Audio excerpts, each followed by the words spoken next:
ñëwaat aussi si mbiru ki nga xam ne que moo di Farba mais dañuy ñëw si Idrissa Seck nag nee na ñëwaat na exactement mi ngi indi benn mouvement bi nga xam ne itam mu koy tuddee M255 mu nekk mouvement boo xam ne itam dafa ñëw pour sauver le Sénégal ndax dafa jàpp ni jamono ji nag il faut daal di sauver le Sénégal leen du côté de la région exactement mu nekk lancement du mouvement pour sauver le Sénégal alors Arfan Idrissa Seck nag mi ngi remobiliser exactement les troupes ñoo fekk c'est exactement l'opposition bu ñoom Khalifa Sall et consorts alors ñëw Idrissa Seck ce sera peut-être benn ko fatalité quoi qu'on puisse dire Arfan si régime bi parce que Idi ku nekk xam na ni am na arme politique yoo xam ni itam ba tey mi ngi wéy du ko am concrètement non Idi amoon na arme politique amoon na il faut conjuguer le passé Idi amoon na arme mais amatu ko je crois que le peuple aujourd'hui a conjugué le passé que ça soit Idrissa Seck que ça soit Khalifa Sall que ça soit Kenen ak Kenen ñoo xamante ne ils font partie de la classe politique traditionnelle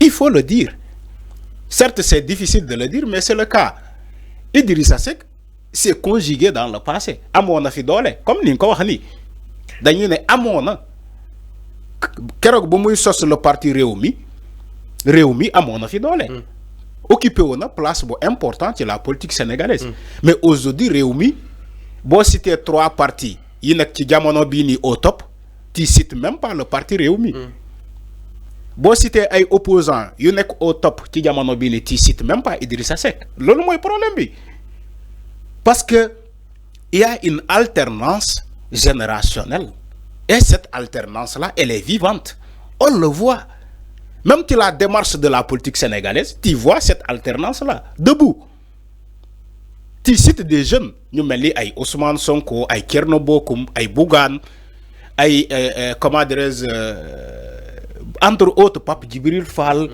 donc tu cites beaucoup de jeunes mais tu cites même pas les anciens là les Idrissa Seck les je sais pas moo tax ma ne la est-ce que aujourd'hui le peuple sénégalais n'a pas conjugué le passé ñu mel ni Idrissa Seck ñu mel ni Khalifa Sall aujourd'hui on parle de Ousmane Sonko de Diomaye de Barthélémy Diaz de Bougane de Pape Djibril Fall de Thierno Alassane Sall de Amadou Ba tout on parle de cette génération là mais Idrissa Seck aussi quand même quoi qu'on dise aussi beaucoup de jeunes ont besoin de ses conseils parce que aussi nit ku am expérience la ci politique kenn naatable ko non si non amul poids il a perdu caisse amul poids non soyons sérieux Idrissa Seck a perdu caisse ci les dernières élections il a perdu caisse son fief politique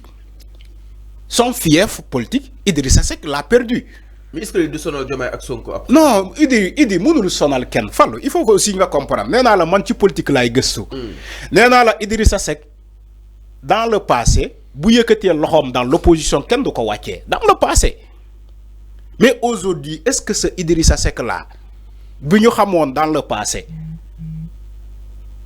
Idrissa Seck boo xamante ne buy romb fii tali bi fees del di daw gaay di daw jaral leen ñuy daw si ginnaaw est-ce que Idrissa Seck boobu mu ngi exister ba léegi c'est un point d'interrogation. Alors il faut sauver le Sénégal. Est-ce que Idrissa Seck bi doon gagner Thiès avec une majorité écrasante à Thiès commune ba Thiès ki le département de Thiès Idrissa Seck di ko gagner avec la manière est-ce que c'est Idrissa Seck là moo am fii ba léegi man je le crois pas. nee dafa bëgg sauver le Sénégal. non sauver le Sénégal wul Sénégal ba mu nekkee ci ndigg jamonoom mais bay bu bëgg a sauver Sénégal ci jamono bi je le crois pas. da nga jàpp ni jamono Macky Sall Idrissa Seck wala sauver Sénégal. mais Idrissa Seck bu mu war a sauver Sénégal du tey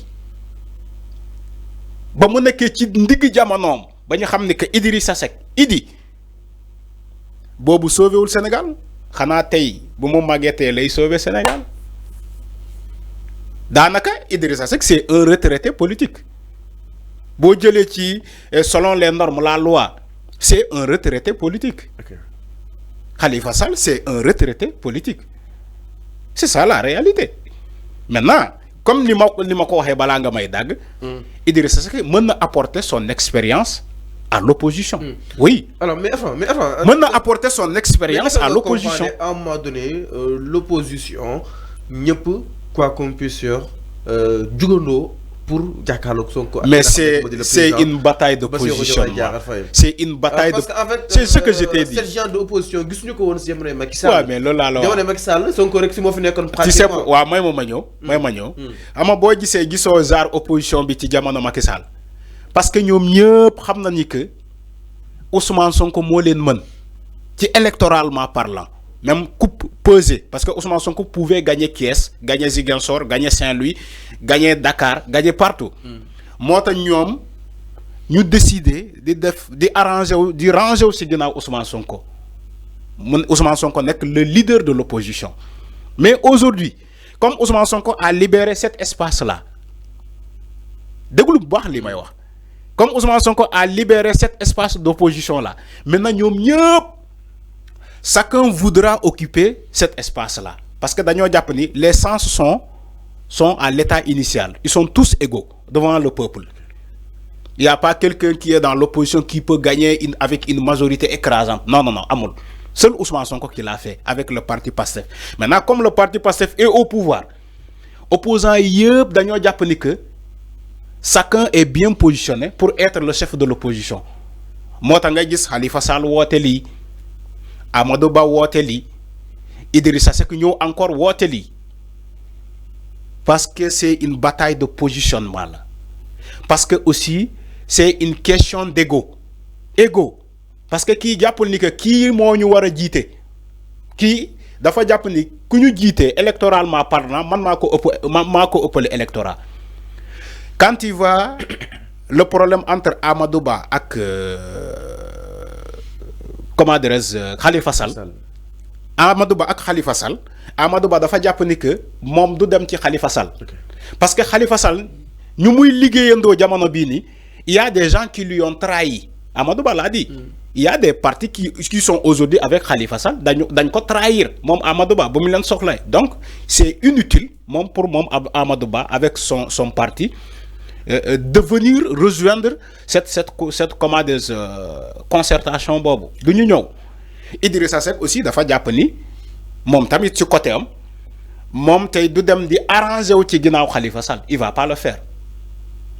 Il va pas le faire parce que ils sont pas compatibles. Ils sont pas compatibles.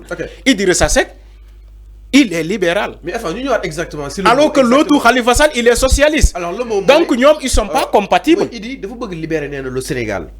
Enfin, est-ce que le Sénégal dafa toll ci jamono joo xam ne itam faaw ñu libérer ko parce que nee na instant bi li fi xew doy na waar li fi xew mooy wane peut-être wane carrément que ni ñi fi nekk seen incompétence jiital na leen concrètement sauver le Sénégal si naka.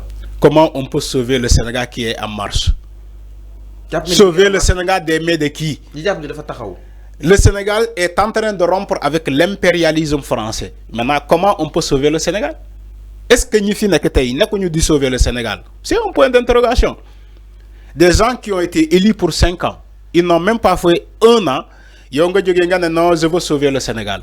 Oui, tu peux le dire par des paroles politiques, c'est des propos politiques. Idrissa Seck, il le dit politiquement. Je veux sauver le Sénégal.